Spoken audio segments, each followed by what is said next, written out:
Voilà, oui, je rajoute que j'ai aussi évidemment commencé un film pour mes conférences du Tour du Monde. Hein. Voilà. Il a pour l'instant évidemment deux morceaux, on va dire. Je voulais rajouter aussi quand même quelque chose qui m'a le plus ravi, c'est de m'être retrouvé invité pour la Société des explorateurs français pour partager ma passion et la guilde du raid à Paris.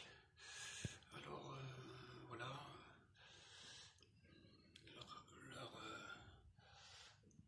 condition de m'inviter était que j'étais un marcheur et skieur invétéré ayant transformé les Alpes en domaine de jeu. Seul en complète autonomie, je les ai traversés ces montagnes dans tous les sens. Dès l'objectif atteint, je rejoignais une autre expédition. Et voilà, bon, etc. Bon, ben ça c'était à Paris, c'était un très bon moment que j'ai pu passer là-bas. Je rajoute ça à ma première petite présentation. Les explorateurs français au Café de l'Aventure pour parler de ma passion, communiquer, partager, ce sont des mots que j'adore. Alors, c'était le 4 avril 2017. Alors, c'était aux Angobars à Paris, 15 rue du Cygne. Alors, j'étais invité, alpiniste solitaire, marcheur skieur invétéré, ayant transformé les Alpes en domaine de jeu, seul en autonomie complète, traversant ces montagnes dans tous les sens. Dès l'objectif atteint, repartant pour une autre expé. Mes Alpes à moi, c'est plus de 500 courses réussies, entre 76 et 88, plus de 10 000 km parcourus en solitaire, entre 2000 et 2007 avec 700 refuges atteints, et un tour du monde commencé en décembre 2013 par le Maroc, qui en est à 50 pays et qui continue. Évidemment, je vous laisse découvrir mes aventures sur www.youtube.com/mettefeu. Voilà, pour parler un peu plus de moi et me présenter plus correctement. Merci.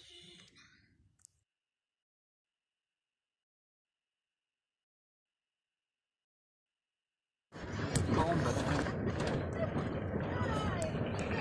journée inoubliable, quoi qu'il en soit. Parce que ce qu'on voit au fond, au-dessus des lacs, c'est 6000 mètres, hein, plus de 6000 mètres. Et là, on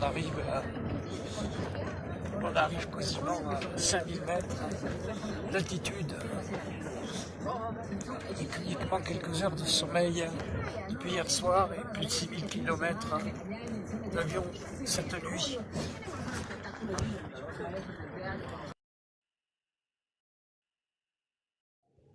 Ben, le tour du monde continue puisque je suis à Corumbá, revenu au Brésil. Et je suis au bord de la Paraguay River, qui est une immense rivière qui va se jeter dans l'Atlantique Sud. Immense rivière. Et encore, Jean-Claude Mettefeu remercie l'association et encourage ABC Hôpitaux dans ses œuvres. Voilà, c'est une rivière très très large puisqu'elle fait plusieurs kilomètres. Elle est navigable, etc., etc. Je vais aller y dormir ce soir. Alors Corumbá, c'est quand on vient de Bolivie, puisque j'ai encore dormi juste un peu avant la frontière entre la Bolivie et le Brésil. Mais Corumbá, c'est tout simplement la première ville importante qu'on trouve en rentrant au Brésil, puisque demain je continuerai vers Campo Grande, au cœur du Brésil. À nouveau, je me dirigerai vers la côte Atlantique Sud, en dessous de Rio, la baie de Rio, où je dois passer encore beaucoup de journées pour finir mon voyage. Je répète que je suis au bord du grand fleuve et rivière Paraguay River. Voilà.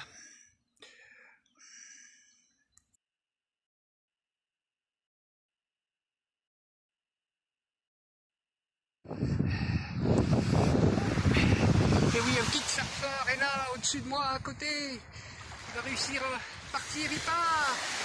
Bravo! Moi j'ai les pieds dans l'eau. Rio de Janeiro, il y a du kitesurf.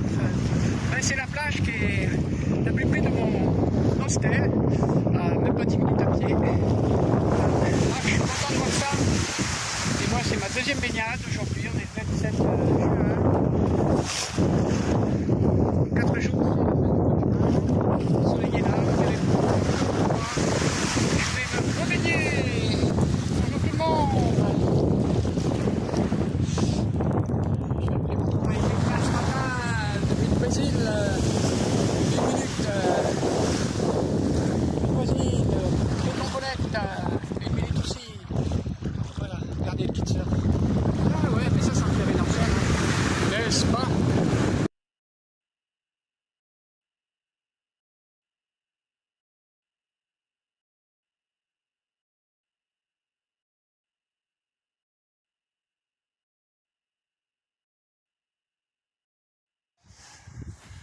Voilà.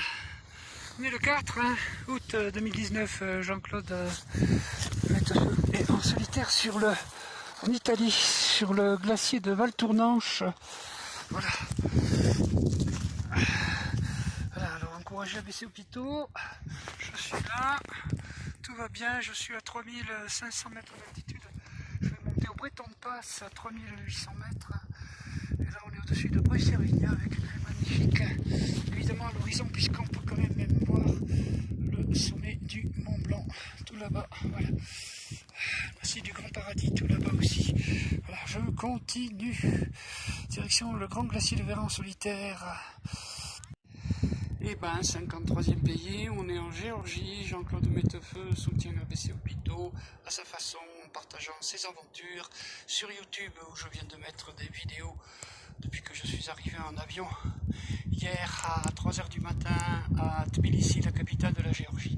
Je suis déjà à 3 heures de minibus, 150 km au nord, dans le massif du Caucase.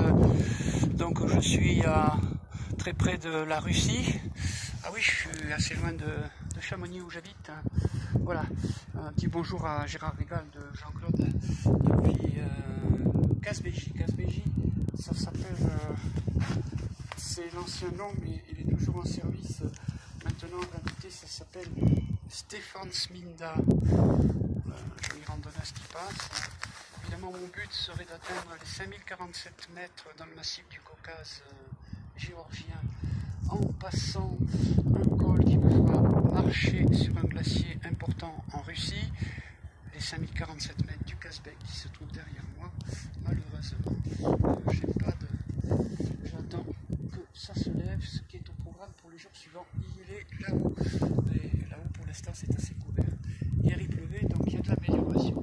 Nous sommes au village de Stéphane. Stéphane Smilda. L'ancien nom c'est Kazbegi, mais Kazbegi est toujours utilisé pour ce village comme nom. Très sympathique, même un endroit où je peux louer un piolet, des bâtons, parce que dans les aéroports, les bâtons télescopiques, il y a un petit souci dans les avions, ils les acceptent comme ils ne les acceptent pas. Allez, bonjour de Jean-Claude depuis la Géorgie. Bon, alors c'est ici que je bivouac, que je n'ai pas l'attente, comme je le disais. Je suis accompagné d'un chien husky qui s'est écovisé et s'est mis à côté de moi, gentiment, pour la nuit, ce qui ne me gêne pas, au contraire. Moi j'aime bien les bêtes. J'ai même un auxiliaire de santé animale. Monsieur Kazbek est là-haut. Derrière moi, il y a encore des gens qui bivouaquent. Et comme on l'a pu le voir tout à l'heure, il y en a beaucoup là-bas. Voilà. Bon, je me fais un Voyager. Saté de lentilles et de poulet. On est à 3800 mètres.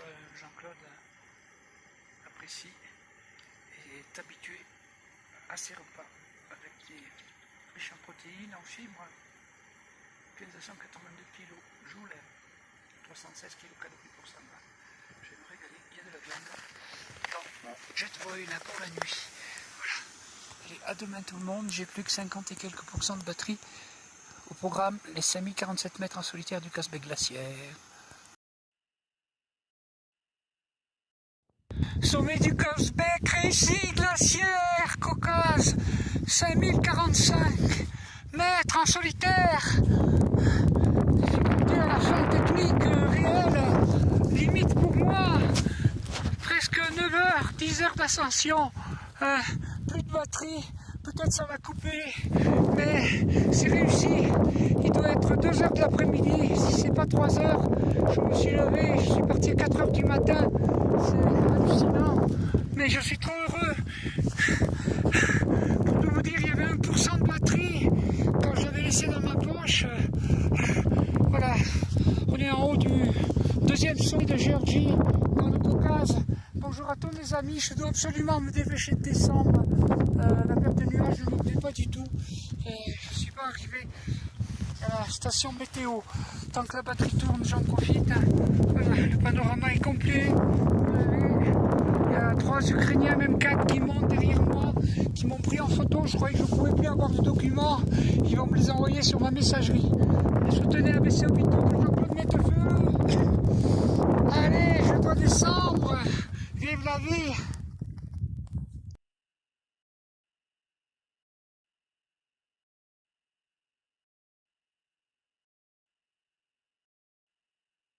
T'as un petit avion. Merci.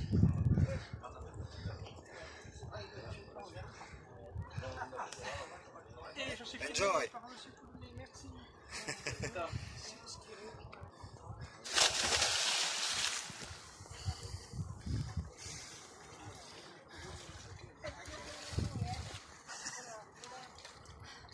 Quelques heures d'avance.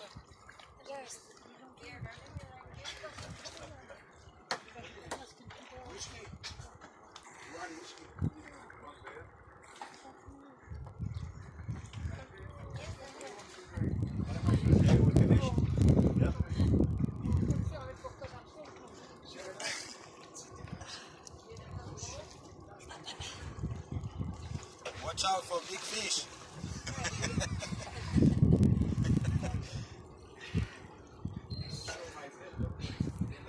Okay. One more. That's it. Merci. Trop bien.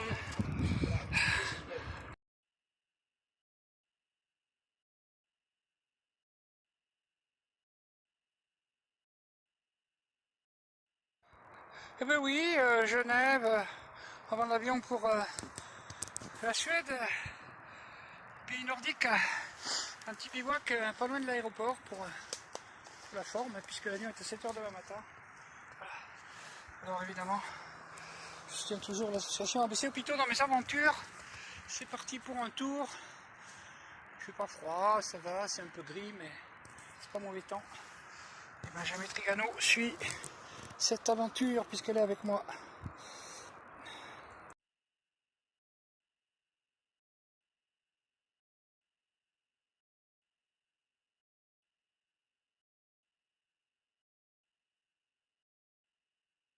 Voilà, je suis en mode glaciaire solitaire, ce sont les traces que l'on voit dans la traversée du plateau glaciaire du Trian suisse, après la remontée du glacier du Tour, toujours l'aiguille Purcheller. Pas de traces devant moi. Là, devant, on a des traces. Vous savez ce que c'est? Ce sont les atterrissages et décollages de petits avions. Fenêtre de Salena là-bas, les aiguilles dorées. Magnifique traversée à faire. Et je pense que ma cabane du Trian, elle est là en face, là-bas. Et là, on voit le glacier du Trian qui a une rupture et ça part comme ça. Journée magnifique. Je me régale absolument. Bonjour à tous mes amis. Bonjour à Gérard Régal d'ABC Hôpitaux. Jean-Claude est dans sa deuxième journée de la traversée des Alpes entre Chamonix et les Dolomites d'Auronzo. Voilà, tout va bien. Voilà, je continue de marcher.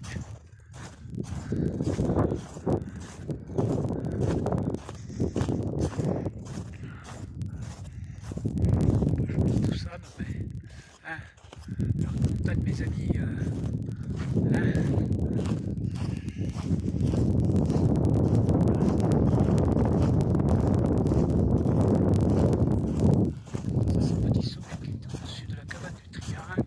très longtemps. Et par là-bas, il y a le bivouac des dorés. J'ai déjà été aussi, pas souvent.